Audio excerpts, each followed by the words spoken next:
6.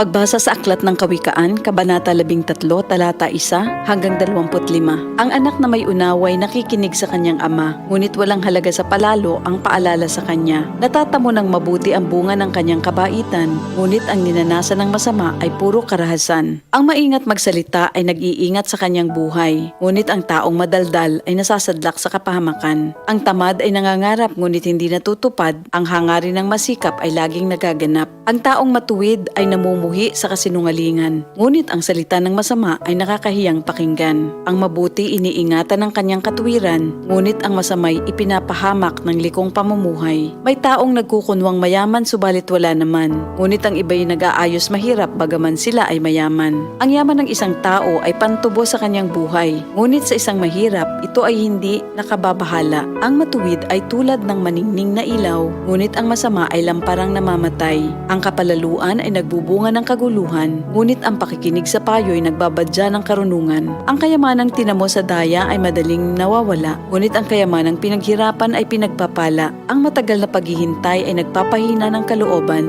ngunit ang pangarap na natupad ay may dulot na kasiyahan. Ang nagwawalang bahala sa payo ay hahantong sa sariling kapahamakan, ngunit ang nagpapahalaga sa utos ay gagantimpalaan. Ang mga turo ng matalino ay bukal ng buhay. Ito ay maglalayo sa bitag ng kamatayan. Ang katalinuhan ay umaani ng paggalang, ngunit ang kataksilan ay naghahatid sa kapahamakan.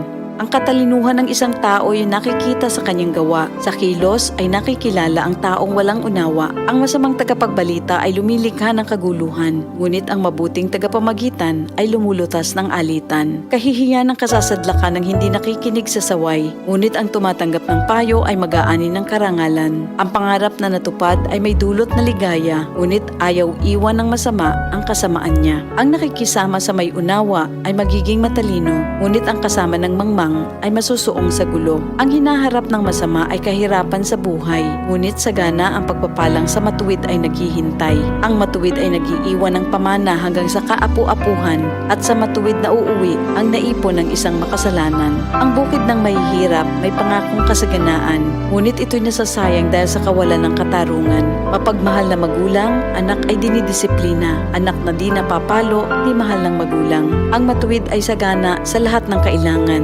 ngunit ang masama ay palagi namang nagkukulang. Ito ang salita ng Diyos.